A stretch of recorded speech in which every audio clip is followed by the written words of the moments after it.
Di halaman 25 tentang hukum ro ini, hukum membaca huruf ro ya. Dan ditulisnya tetap ra itu ya, Latin. Bisa tipis, bisa tebel, bisa tipis, bisa tebel. Gitu. Tipis, tebel. Ya. Ro ini bisa tebal dibacanya. Atau dibaca tipis. Atau boleh memilih. Nih, ya. Tabkhim, tebal. Tarkik, tipis. Atau boleh memilih antara tabkhim atau tarkik. Boleh dibaca tipis, boleh dibaca tebal. Kapan? Huruf ro dibaca tabkhim atau dibaca tebal. Pertama, apabila ro-nya berbaris fathah atau dhammah. Berbaris fathah atau dhammah. Ro-nya dibaca tebal, tabkhim bunyi o, ro. Apabila dia berbaris fathah atau dhammah. Ro, ru, rasul, ru. Tebal ya, tabkhim. Kemudian ro itu mati. Huruf yang sebelumnya berbaris fathah atau dhammah. Ini pun ro-nya dibaca tebal, dibaca tabkhim. Atau ro itu mati. Huruf yang sebelumnya berbaris kasrah aridah. Kasrah yang bukan aslinya. Yaitu seperti kasrah yang ada pada hamzah dari sebagian fi'il amar. Maka hamzah tersebut dinamakan hamzah wasol. Karena bila diwasolkan, wasol itu apa sih? Bila disambung, membacanya tidak dihentikan, tidak diputus diwaqaf, disambung diwasol. Apabila membacanya diwasol, maka hamzah itu tidak dibaca. Seperti hilang dalam bunyi, dalam tulisan sih tetap. Itu. Huruf ro dibaca tabkhim atau tebal. Saya ulang kembali. Pertama, ro itu berbaris fathah atau dhammah. Kedua, huruf ro dibaca tabkhim atau tebal apabila ro-nya mati. Ro-nya ada sukunnya di atasnya.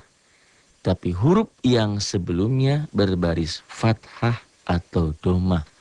Maka bunyi ro-nya dibaca o, tebal, tabkhim ya. Taglid kalau lafaz Allah. Atau ro itu mati. Huruf yang sebelumnya berbaris kasrah aridah. Kasrah yang bukan aslinya. Yaitu seperti kasrah yang ada pada hamzah dari sebagian fi'il amar. Maka hamzah tersebut dinamakan hamzah wasol. Karena bila diwasolkan, bila disambung, hamzah itu tidak dibaca. Seakan-akan hamzah itu hilang dalam bunyi, dalam tulisan tetap. Contoh. Contoh hukum ro berbaris fathah atau dhammah. Di halaman 26 ya tuh. Ada kan? Nah, halaman 26 buku wajib. Saya ini kalau lewat komputer nanti ibu dan bapak lebih mengena ya animasinya nih. Nih. Huruf ro dibaca tabkhim atau tebal apabila ro-nya berbaris fathah atau dhammah. Kita lihat nih. Ruziqna. Tuh, dari tengah dulu ya, bukan dari awal. Kalau dari awal bukan robbana. Tuh lihat. Ro-nya asalnya tulisannya saya kasih biru semua. Kalau di buku kan hitam semua nih.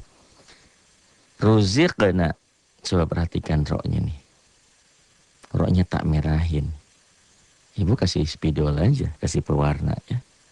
Terus stabilo tuh. Ruziqna. Ro-nya merah. Ro ini akan dibaca apa? Dibaca tipis, tarkik, apa dibaca tebal, apa dibaca tabkhim. Nah, tuh. Ada yang melayang-layang yang terbang. Oh, itu. Apabila ro-nya baris di atas. Baris di atas ini tanda yang terbang. Ini adalah namanya dhammah. Bunyinya u. apabila tanda u ini atau domah di atas ro, maka ro itu dibacanya tebal, tetap khim. Ruziqna. Yang menyebabkan ro ini dibaca tipis atau tebal bukan karena hal lain, tapi karena tanda ini. Ini bukan kebetulan, tapi ini ketentuan. Ruziqna. Bagaimana kalau yang sebelahnya? Di buku ada Rabbana. Yang menyebabkan ro ini dibaca ro, bukan Rabbana. Saudara kita kadang-kadang dari seberang bacanya Rabbana. Ro ini menjadi dibaca tebal, tafkhim, apabila barisnya di atas. Kalau yang tadi barisnya di atas itu ada kepalanya, ini tak tunjukin, ini adalah domah. Sedangkan ini adalah fathah, fathah bunyinya a. Ini bunyi tanda ini u, ini a, ini domah, ini fathah. Tuh ya. Tak tulisin. Nih. Ya. Ini yang ini namanya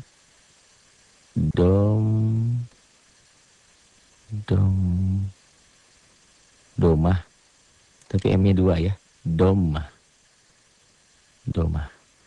Yang ini namanya fathah.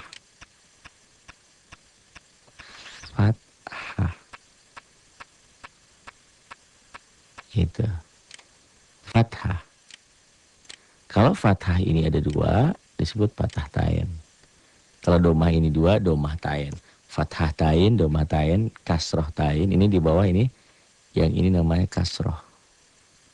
Ya, ada yang nggak ngerti tanda-tanda ini. Bisa loh bacanya, tapi nggak ngerti tandanya.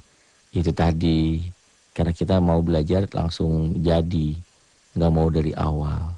Ibarat ngebangun itu maunya udah bangun tingkat 2, tingkat 3. Nggak tahu, nggak belajar dulu dasarnya apa, pondasinya seperti apa, kuat apa tidak, gitu kan. Nah ini. Ro ini dibaca tebal, tafkhim, apabila barisnya di atas. Mau domah seperti ini atau domahnya 2. Kalau domah 2 kan gitu. Domah 2 itu. Atau di Quran itu, domah itu ya, Quran cetakan Indonesia, seperti gambar bayi di dalam rahim gitu, domah gitu ya. Ini kalau fathahnya 2, garisnya 2, fathah tain.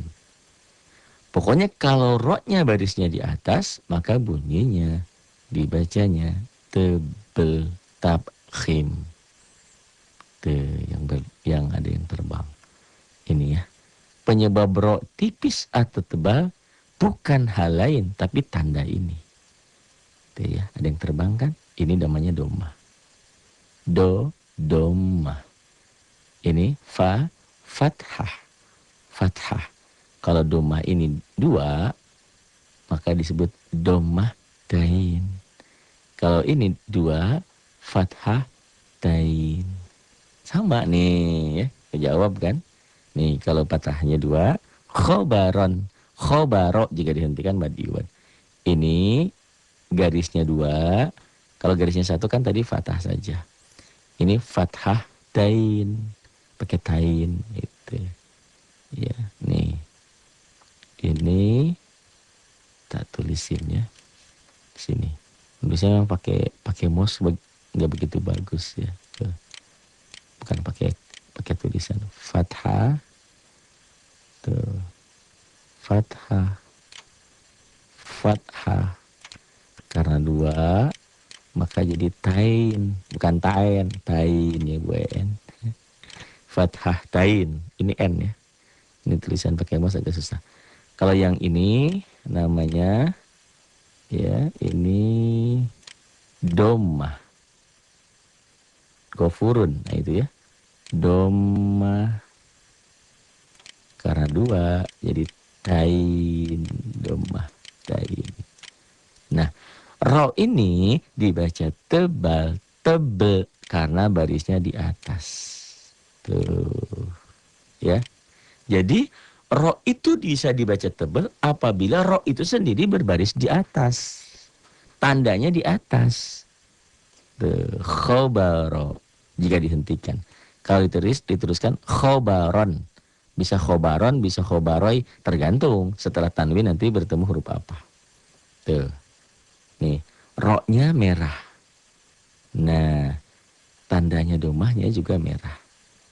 Nih. Kayak anak dalam kandungan ibunya kan. Tuh. Domah tain tuh gitu ya. Tuh. Nah ini. Ini gofurun. Maka ro-nya dibaca tebal.